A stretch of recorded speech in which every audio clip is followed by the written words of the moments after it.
तो guys let's start the next chapter, chapter number 8, जो छोटा सा चैप्टर है, 4 से 5 या 3 से 4 वीडियो में ख़त्म हो जाएगा और इसमें भी न्यूमेरिकल्स हैं। ओके, तो इसका इनकम डिटर्मिनेशन, ये चैप्टर पूरी तरह से पिछले चैप्टर पे रिलेटेड है। 7 चैप्टर हमने aggregate demand, aggregate supply, income, consumption, saving and investment, ये 4 टॉपिक्स पढ़े थे। अब उन्हीं से रिलेटेड हमको देखना है कि हमारा इक्विलिब्रियम कहाँ पे होता है, इनकम कैसे डिटरमाइन की जाती है और इनकम मल्टीप्लायर कैसे निकाला जाता है। तो सारी चीज़ें आपको डिटेल में बताएंगे। सबसे पहले हमारा जो पॉइंट है वो है डिटर्मिनेशन ऑफ इक्विलिब्रियम लेवल।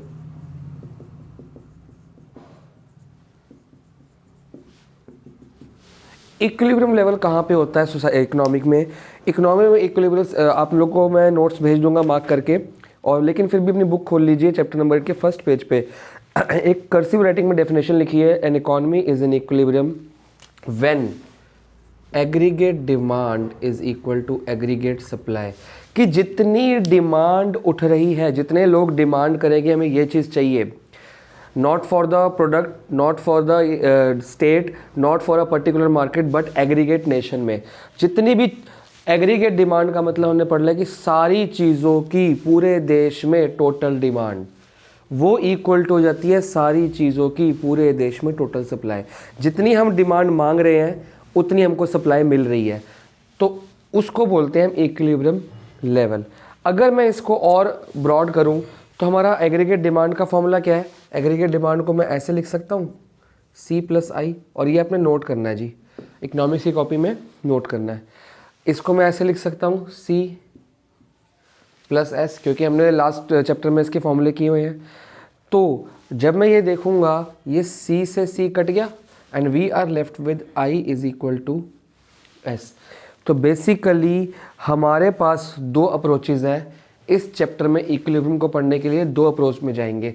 अगर इक्विलिब्रियम लेवल हमको first approach, this is the first approach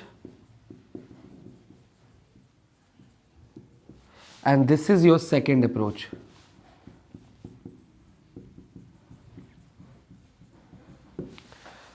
ठीक है, 2 तरीके से इक्विलिब्रियम पढ़ा जाएगा, जब S is equal to I होता है और जब AD is equal to AS होता है।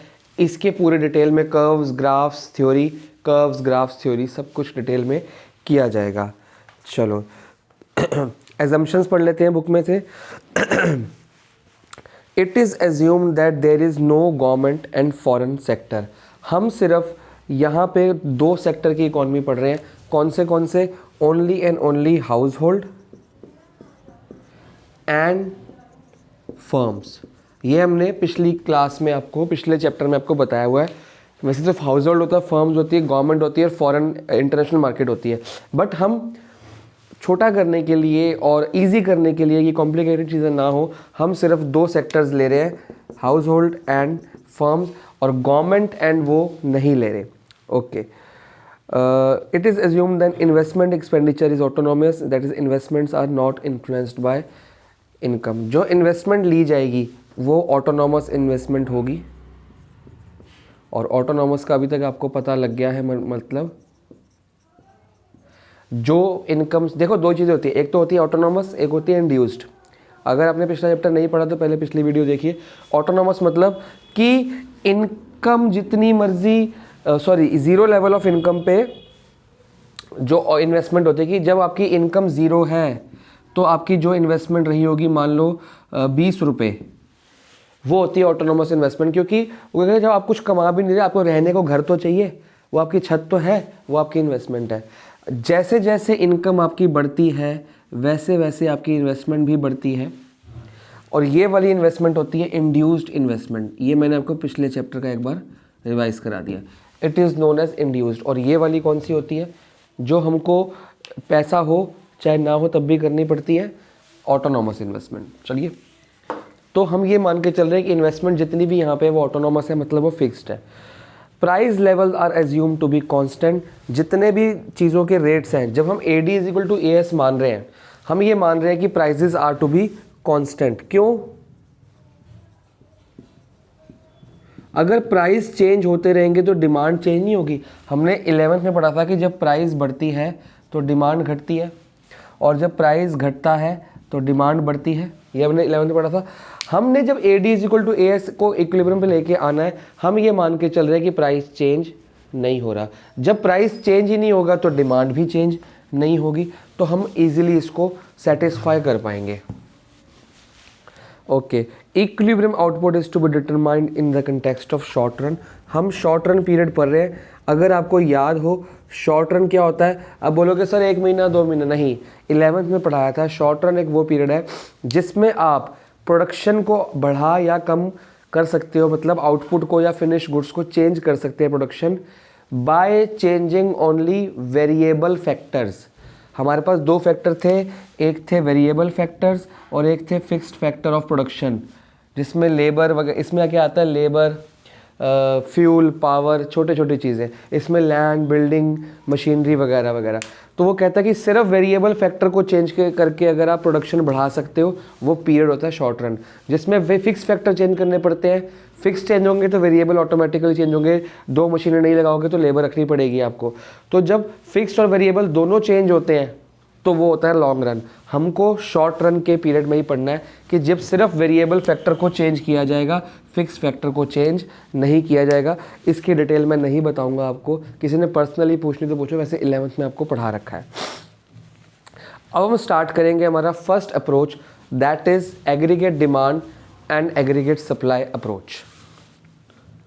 Aggregate demand and aggregate supply approach, हम ये हमारी फर्स्ट अप्रोच है, where aggregate demand is equal to aggregate supply. और ये हमने पिछले चैप्टर में पढ़ा था कि ये सारी थ्योरी, ये सारा कुछ कौन दे रहा है, इकोनॉमिस्ट केन्स। इसको केन्जियन थ्योरी भी कहा जाता है। तो ये नाम आपको याद होना चाहिए, बाकी मैं नोट्स में प्रोवाइड कर दूंगा। और बच्चे खाली मेरे जो मार्क करके मैं बुक में से दूंगा उस पर डिपेंड मत रहो, जो मैं बोर्ड पे लिखता हूँ उसके नोट्स बनाओ कॉपी में, साथ साथ पॉज करके बनाया करो। दैट्स वाई कि जब आपको लर्न करना हो तो आपके पास ये नोट्स भी अवेलेबल हो, इस नोट से लर्न करो, इस नोट से हेल्प लो, फिर बुक का लर्न करो, दोनों कर लोगे ना तो अच्छा रहे। खाली बुक के थ्योरी लर्न कर लोगे अभी तो समझ आ जाएगा, जब बाद में रिवाइज करने का टाइम आएगा थ्योरी समझ नहीं आएगी, फिर मेरे पास आओगे। तो पहले ये वाले नोट जो मैं बोर्ड पे लिखता हूँ उसको नोट किया करो कॉपी में, फिर साथ साथ बुक में से लर्न करो, आपको रिवाइज हो जाएगा जब आपके पेपर का टाइम आएगा। अच्छा, तो केन्स का नाम और थ्योरी, मतलब थ्योरी के अलावा आपको ये भी नोट करना है। आपको बहुत, अभी आपको समझ नहीं आ रही है, आपको सर तो ऐसे ही बोल रहे हैं, क्या करें, बुक में मार्क तो है, लेकिन जब एग्ज़ाम आएंगे ना, जिन बच्चों ने नोट किया होगा ना उनको बहुत फ़ायदा होगा, क्योंकि जब रिवाइज करोगे तब एक चीज़ यहाँ पे जो मैंने पढ़ाई यहाँ पे भी, तो वीडियो देखने का टाइम तो होगा नहीं, तो यहाँ के नोट्स प्लस बुक के नोट्स प्लस पीछे के हॉट्स तैयारी होगी। क्योंकि हमने इसमें 10 ईयर नहीं खरीदनी, ऑलरेडी 10 ईयर प्रोवाइडेड है, पर फिर भी कोई बच्चा खरीदना चाहता है तो मोस्ट वेलकम, आप खरीदिए, ज़रूर खरीदिए। उसमें आपको MCQs मिलेंगे, बहुत कुछ मिलेगा आपको नया, ठीक है। Aggregate demand comprises of 2 components. अब इसमें हमने ये पढ़ा कि यार अगर इसको लेके जाना है तो ये क्या होता है, C+I और ये होता है C+S। अगर मेरे को ये चेक करना है, मैं टेबल बुक में बना हुआ है, आप बुक में से चेक कर सकते हो, टेबल मैं भी बना दूंगा, लेकिन अगर मैं सीधा इसको मन में सोचो यार ग्राफ कैसा बनेगा इसका, तो पहले तो ये सोचा जाए कि ये C का ग्राफ और C+, हमको C ग्राफ आता है, हमको C पता है कि C एक ऑटोनॉमस कंजम्पशन होती है कुछ भी, और वहाँ से ऐसे चला जाता है। हमको C का कर्व पता है, C दोनों में आ रही है, ठीक है। लेकिन एक प्रॉब्लम ये है कि हमें I का कर्व, I हमने क्या माना कि जो I है, अच्छा कंजम्पशन के लिए क्या माना हमने कि जैसे इनकम बढ़ती है कंजम्पशन बढ़ जाती है, लेकिन स्टार्ट फ्रॉम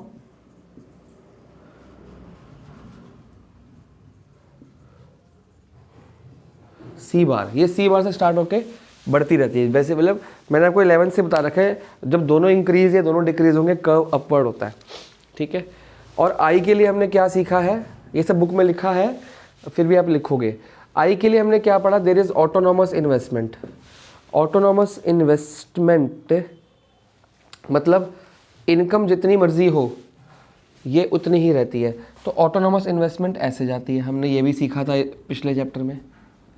अब C+I कर्व है क्या, C+I कर्व है AD कर्व, तो ये C से थोड़ा सा ऊपर जाएगा और वहाँ से स्टार्ट होगा, बेसिकली ये यहाँ से स्टार्ट होगा, ये हमने पिछली चैप्टर में सीखा है। ये होता है AD कर्व, जिसको हम C+I भी कह सकते हैं। ये C और I का मेल जोल करके बढ़ा के पैरेलल ही जाता है। क्यों पैरेलल जाता है, क्योंकि इसमें जो गैप है ना ये वाला, वो I की वजह से है। अगर ये 20 है तो एक गैप भी 20-20 करेगा, ठीक है। अगर आपको और डिटेल चाहिए तो यू कैन चेक यहाँ पे। अगर मैं इनकम जो पिछले चैप्टर का ही टेबल बनाऊंगा ताकि आपको फिर से एक बार रिवाइज हो जाए, ठीक है। ये इनकम ली है और हमने कहा था जब ज़ीरो पे कंजम्पशन कितनी होती है 40, हम 40 स्टार्टिंग से लेते आ रहे हैं, क्यों? क्योंकि एक ऑटोनॉमस कंजम्पशन है, इसको मैं सी बार के तरह से रिप्रेजेंट भी कर सकता हूँ। ओके, 80 का मैंने कहा था गैप लेते रहो, आपको मिल जाएगा।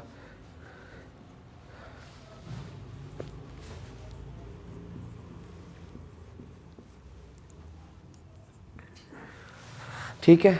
आई हमने माना कि स्टार्टिंग से लेके एंड तक क्या है, ऑटोनॉमस है।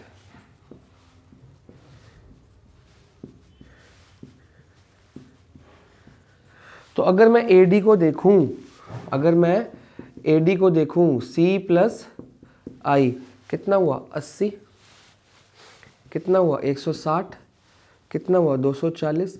अब इसमें गैप देखो कितने का गैप है, 80 का, 80 का। इसमें गैप देखो आपका प्रॉपर 80 का गैप मिलेगा। 280 प्लस 40 480। अब मैं यहाँ देख ही नहीं रहा, मेरे को पता है बराबर आएगा। 80 का गैप यहाँ पे 520 प्लस 560। इसमें कितने का गैप है 80 का। इसमें कितने का गैप है 80 का। तो ये इन दोनों के बीच में गैप बराबर क्यों है? क्योंकि ये और ये सिर्फ 40 रुपये से तो फ़र्क है। अगर आप देखो ये 200 तो 240, 280, 340 रुपये इसमें ये ऐड किए गए ना। तो मतलब अगर इसका ग्राफ ऐसा बन रहा है, इसका ग्राफ भी ऐसा ही बनेगा और इसमें बीच में फ़र्क कितने का आएगा 40 रुपये का। 40 रुपये का फ़र्क है। क्यों? ये 40 है, ऑटोनॉमस कंजम्पशन 40 है, कंजम्पशन 40 से स्टार्ट होकर ऊपर जाती है। इन्वेस्टमेंट 40 है, पूरी की पूरी 40 रहेगी, ज़िंदगी भर 40 ही रहेगी। जितनी मर्जी इनकम बढ़ा दो। यहाँ पे हमने इनकम लिया है जितनी मर्जी इनकम, 100 200, मतलब यहाँ पे अगर 0, ये 100, ये 200, ये 300 वगैरह वगैरह बनाते रहूँगा, ठीक है। मैं इसको नहीं बना रहा क्योंकि मेरे को विदाउट आपको सिखाना है, विदाउट टेबल भी सिखाना है। टेबल तो आप बनाएंगे लेकिन कर्व विदाउट टेबल भी सीखना है आपने। मतलब जितनी मर्जी इनकम बढ़ा दो, ऑटोनॉमस इन्वेस्टमेंट इतनी रहेगी। और सी, ये मैंने पिछले चैप्टर का रिवाइज करा रहा हूँ आपको। तो हमें फिलहाल कौन सा कर्व चाहिए? सी प्लस आई कर्व मिल गया, ये वाला कर्व। मतलब ये स्टार्ट कहाँ से होगा 80 से। अगर ये 40 है तो ये 80 है, 80 से 40 होके ये बिल्कुल दोनों पैरेलल होते हैं। तो ये क्वेश्चन आता भी है कि ये वाला कर्व और ये वाला कर्व पैरेलल क्यों होते हैं? क्योंकि इन दोनों में सिर्फ आई का डिफरेंस होता है। एडी सी प्लस आई, ये सी, मतलब आई का डिफरेंस इन दोनों में कितना है आई। और आई चेंज नहीं होता, आई ऑटोनॉमस रहता है, आई की वैल्यू थ्रू आउट सेम रहती है, इसलिए दोनों कर्व पैरेलल होते हैं, ठीक है। चलो, तो हम ये वाला कर्व भी मिटा देंगे, ये वाला कर्व भी मिटा देंगे। हमें सिर्फ एडी कर्व चाहिए। लेकिन एडी कर्व बना कैसे हमको पता है। कई बच्चे कंफ्यूज होते हैं, सर जो हमारा सी कर्व है वही तो एडी कर्व है। नहीं, सी कर्व यहाँ से शुरू होता है ऑटोनॉमस से, एडी कर्व उसके डबल से, ये 80 से शुरू होगा जी। क्यों? क्योंकि 80 से स्टार्ट हो रहा है। आप देखो सी प्लस आई को एडी बोला जाता है। आगे बढ़ते हैं, एडी कर्व आ गया, इसमें सी भी है, इसमें आई भी है। फिर हमने देखना है कि सी प्लस एस कर्व, जिसको हम क्या बोलते हैं, एग्रीगेट सप्लाई। अब एक बात याद रखो, y का फॉर्मूला क्या था, सी प्लस एस। और पिछले चैप्टर में बताया भी गया था कि अगर इनकम सी प्लस एस है और एग्रीगेट सप्लाई भी इनकम सी प्लस एस है, तो मतलब कि y is equal to A S हो गया। मतलब इनकम कर्व बोलो या supply curve, aggregate supply curve बोलो, एक ही बात है। इनकम कर्व कैसा बनता है? केन्स ने बोला है 45 डिग्री के एंगल से बना दिया करो, ठीक है। ये तो ऐसे हो गया। थोड़ा सा इसको ठीक कर देते हैं क्योंकि ये मीट नहीं कर रहा हमारा, मीट करेगा आगे जाके कहीं मीट करेगा। थोड़ा सा इसको और टिल्ट कर देते हैं ताकि ठीक हो जाए। ये 45 डिग्री बनेगा। ये तो जितना पोर्शन यहाँ पे उतना पोर्शन यहाँ पे बनाया करो। इसको मैं वाई कर्व भी बोल सकता हूँ, इसको एग्रीगेट सप्लाई कर्व भी बोल सकता हूँ। तो ये ऐसे समवॉट चला जाएगा, ठीक है। जहाँ पे हमारा aggregate demand is equal to aggregate supply हुआ, वो हमारा क्या है, इक्विलिब्रियम।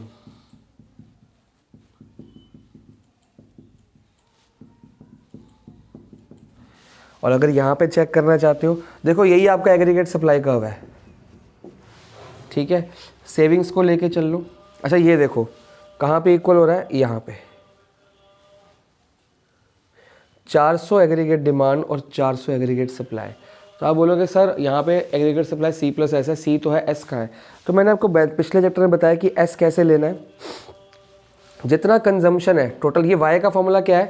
वाई का फॉर्मूला है सी प्लस एस, मतलब इनकम में से सी माइनस करते रहो, इनकम में से सी माइनस करते रहो, ऐसा आता रहेगा। 0 में से 40 माइनस करो, मतलब आपने याद क्या करना है? आपने ये याद करना है ये 40 से शुरू होकर 80 का गैप है, ये 40 ही रहेगा, तो ये अपने आप निकल जाएगा सी प्लस आई, ये सी प्लस एस वगैरह वगैरह। 100 में से 120 गया -20, ये 40 20 का गैप आएगा। 200 में से 200 गया 0, 300 में से 280 +20 +40 +60 +80, और फिर से सी प्लस एस कर लो। दोबारा एस निकालना चाहो तो सी प्लस एस कर लो, यही आएगा। 120 - 20 100, 200 + 0 200, 280 + 20 300, 360। तो कोई फ़ायदा नहीं है अलग से लिखने का, इसी के ऊपर लिख दो आप, छोटा टेबल बनेगा, बुक में बहुत बड़ा बना हुआ है। अब रिमार्क्स क्या देखने को मिला, इसको देखो और इसको देखो। यहाँ पे एग्रीगेट डिमांड ज़्यादा है सप्लाई से, 80 0, 160 100, 240 320, बस इतने पोर्शन में aggregate demand is greater than aggregate supply, है कि नहीं? ये बुक में लिखा है, आपने भी लिखना है। इतने पोर्शन में aggregate demand is greater than aggregate supply. इसका क्या मतलब हुआ? आप खुद देख लो, एग्रीगेट डिमांड ऊपर है और एग्रीगेट सप्लाई कर्व नीचे है, मतलब ये ग्रेटर है। जब हमारी डिमांड सप्लाई से ज़्यादा होती है तो क्या होता है वो भी हम पढ़ेंगे। किस चीज़ की डिमांड ज़्यादा है लेकिन सप्लाई नहीं हो पा रही, लोग मांग रहे हैं, डिमांड है लेकिन मिल नहीं रही, तो चीज़ें महंगी हो जाती हैं। जैसे लॉकडाउन में शुरू में सैनिटाइज़र या मास्क आए थे, लोग मांग रहे थे, मास्क की शॉर्टेज थी, सैनिटाइज़र की शॉर्टेज थी, तो महंगे थे। जैसे जैसे सप्लाई पूरी होगी, ऊपर बराबर होगी, चीज़ें सस्ती होगी, सैनिटाइज़र सस्ता हो गया, मास्क सस्ता हो गया। तो कोई चीज़ की अगर डिमांड ज़्यादा होती है, सप्लाई कम होती है, जब आपकी डिमांड सप्लाई से ज़्यादा होगी तो प्राइजेस बढ़ते हैं। कब तक बढ़ेंगे? बस तब तक जब सप्लाई और डिमांड बराबर हो जाती है। जब उस डिमांड को सप्लाई ने पूरा कर लिया तब कोई दिक्कत वाली बात नहीं है। इतने पोर्शन में आपका AD is equal to AS आएगा, आप चेक कर लो, AD is equal to AS। इतने पोर्शन में फिर आपका aggregate demand is less than aggregate supply. देख लो, डिमांड ये है 480 560 500 600, ये कम है, aggregate demand is less than. Check कर लो, सप्लाई ऊपर है मतलब सप्लाई ज़्यादा है, डिमांड कम है, इसमें डिमांड ज़्यादा थी, ठीक है। तो ये आपका इक्विलिब्रियम का प्रॉपर एक क्वेश्चन है जो थ्योरी में अभी हम पढ़ने वाले हैं। और आज हम इतना ही पढ़ेंगे क्योंकि इसके बाद आपका सेविंग एंड इन्वेस्टमेंट अप्रोच, जो ये फर्स्ट अप्रोच थी, हम सेकंड अप्रोच कल पढ़ेंगे। इकट्ठा पढ़ लेंगे तो बहुत ज़्यादा ही गड़बड़ हो जाएगी। हाँ, और अगर आप वैसे सोचो कि सेकंड अप्रोच है क्या, ये क्या है C प्लस एस, ये क्या है C प्लस आई, तो सेविंग चलो मैं कल ही बताऊंगा, ऐसे टाइम वेस्ट होगा, फ़ायदा कल डिटेल में बताएंगे। अब इसकी थ्योरी को थोड़ा सा पढ़ते हैं। बुक में से आ जाते हैं कंजम्पशन एक्सपेंडिचर। कंजम्पशन एक्सपेंडिचर वो इनकम के साथ चेंज होता है, मैंने पहले लिखवा दिया, इनकम बढ़ेगी तो कंजम्पशन बढ़ेगा, इनकम घटेगी तो हो जाएगा। इन्वेस्टमेंट ऑटोनॉमस होती है, मैंने लिख दिया ऑटोनॉमस इन्वेस्टमेंट, और यहाँ बना के दिखाई भी थी। AD curve is represented by CA plus I curve, ये रहा C प्लस आई कर्व। बुक में और क्या कह रहा है, एग्रीगेट सप्लाई कर्व और नेशनल इनकम एक ही बात है, तो ये नेशनल इनकम है, वाई नेशनल इनकम है 45 डिग्री। साथ साथ पढ़ते रहो। फिर नेक्स्ट पेज पे आ जाओ, नीचे टेबल है, टेबल हमने बना ही लिया। नेक्स्ट पेज पे आ जाओ, देखो जब ये काम कर लोगे ना तो आपको ये थ्योरी बहुत छोटी लगेगी। वो कह रहा है कि expenditure, desired level expenditure by consumer and for income the economy is equal to a, ठीक है। वो ये सब कह रहा है कि यहाँ पे जहाँ पे मीट करते हैं वहाँ पे इक्वल है, कि जितना डिमांड है उतना खर्चा करेंगे, उतना जितना खर्चा करना, डिमांड मतलब जितना खर्चा करना चाहते हैं, जितना खर्चा करना चाहते हैं इस पॉइंट पे उतनी सप्लाई भी हो रही है, उतना सामान मिल रहा है। आप दुकान पे 10 रुपये का सामान लेने गए हो और 10 रुपये का सामान मिल गया आपको, तो मतलब अब जो आपकी डिमांड थी वो सप्लाई पूरी होगी, बात खत्म। ई इज इक्विलिब्रियम पॉइंट वगैरह वगैरह, ठीक है ठीक है ठीक है। It is situation of effective demand. Effective demand refers to the level of aggregate demand which becomes effective because of it. वो कह रहा है बिल्कुल इफेक्टिव डिमांड है, क्योंकि जितनी डिमांड है वो इफेक्टिव है। क्यों? वैलिड है, जितना आप डिमांड करो उतना आपको चीज़ मिल रही है, तो आपकी डिमांड इफेक्टिव है, कोई प्रॉब्लम वाली बात नहीं। जितना आपको डिमांड है वो इक्वल टू सप्लाई हमको मिल जाती है। तो इसको हम क्या कह सकते हैं? सिचुएशन ऑफ,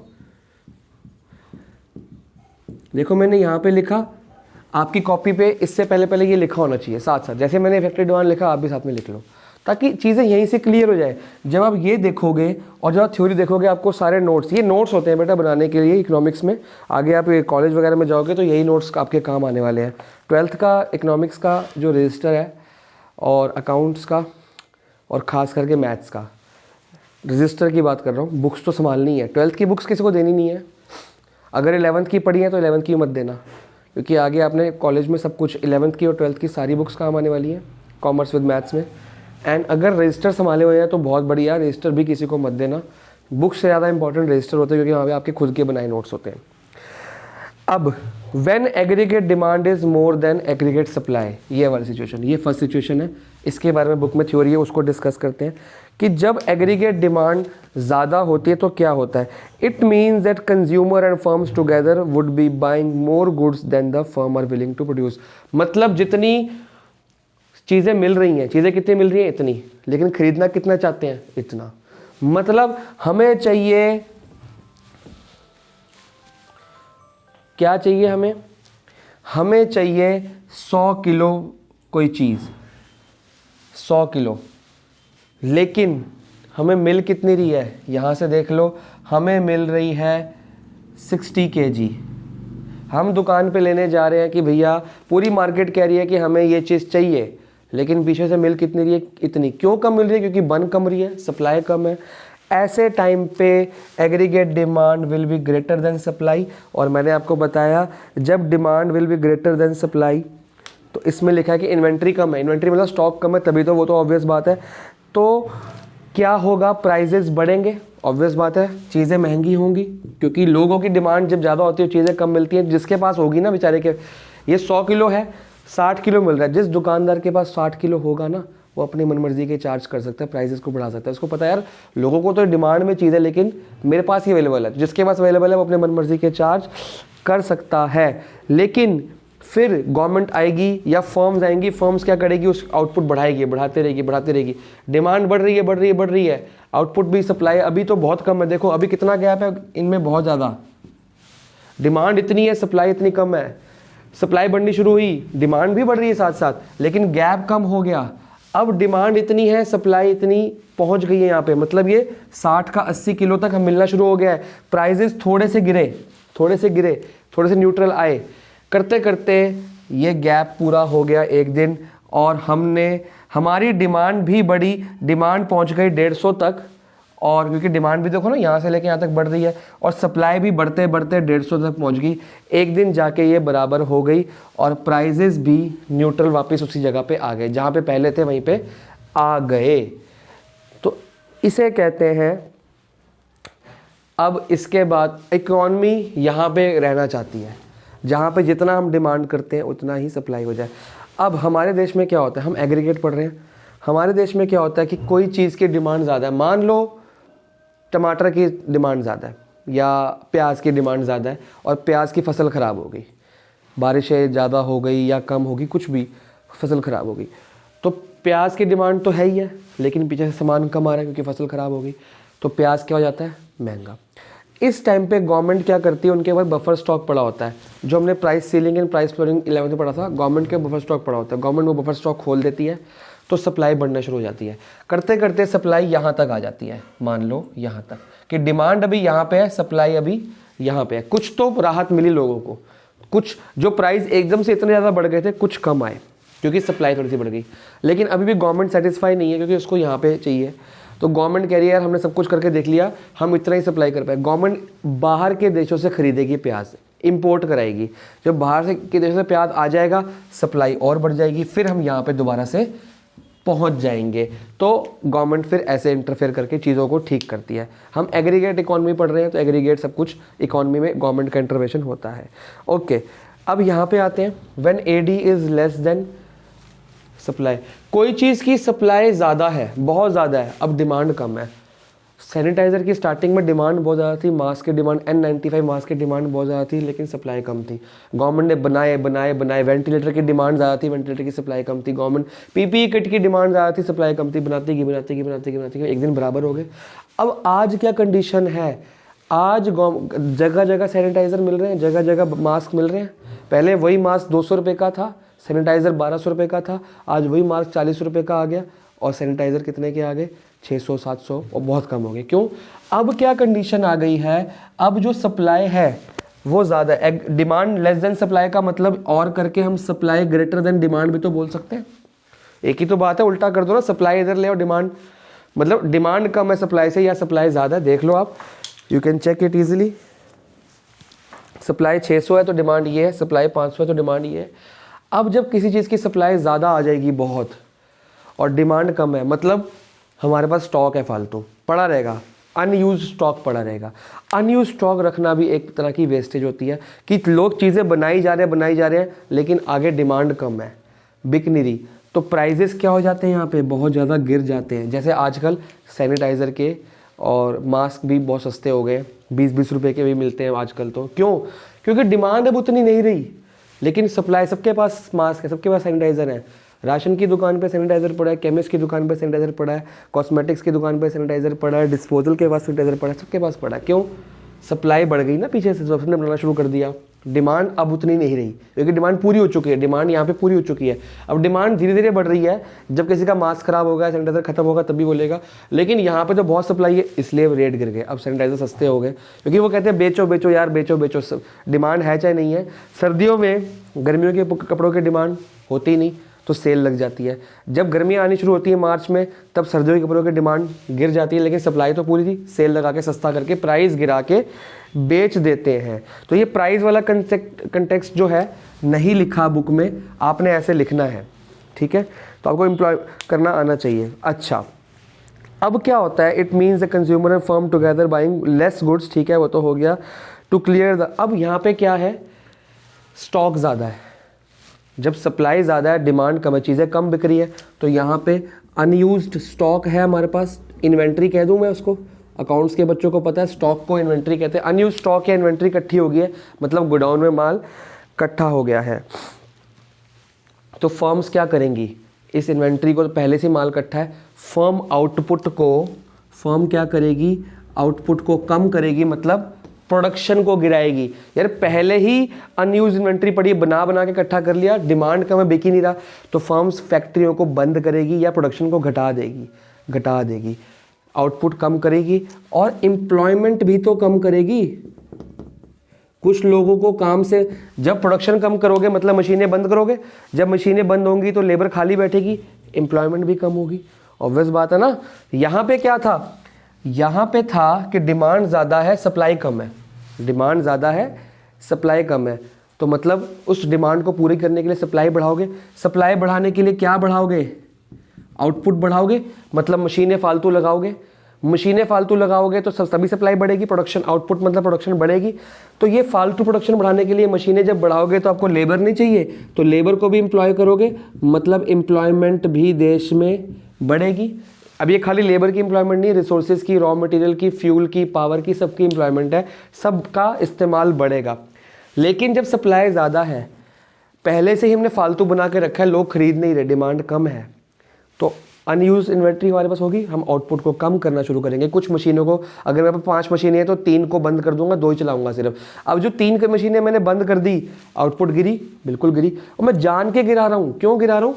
ताकि वापस से हम यहाँ पे आ जाए और एम्प्लॉयमेंट भी कम होगी। मतलब कि अगर हम यहाँ पे ऑपरेट कर रहे हैं तो आउटपुट बढ़ा के, एम्प्लॉयमेंट बढ़ा के हम यहाँ पे पहुँच जाते हैं वापस। यहाँ पे ऑपरेट कर रहे हैं, मशीनें बंद कर देते हैं, लोगों को काम से निकाल देते हैं, रॉ मटेरियल फ्यूल को यूज़ करना बंद कर देते हैं, तो आउटपुट भी गिरती है, एम्प्लॉयमेंट भी गिरती है। करते करते हम वापस से, जब सप्लाई बढ़ी, आउटपुट कम करोगे, एम्प्लॉयमेंट कम करोगे, वापस सप्लाई कम हुई, यहाँ पे आ गई।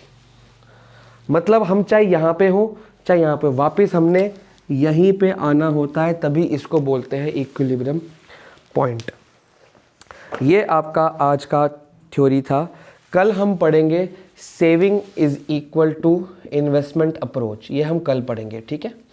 ये आप लोगों ने नोट करना है और बाकी बुक्स के नोट्स आपको ऑलरेडी मैं सेंड कर दूंगा। बहुत इंपॉर्टेंट वीडियो है, ध्यान से इसको 2 बार देखो, समझो। अभी टाइम है 2 बार देखने का, अभी कोई दिक्कत नहीं है, बाद में एग्जाम डेज में नहीं देख पाओगे।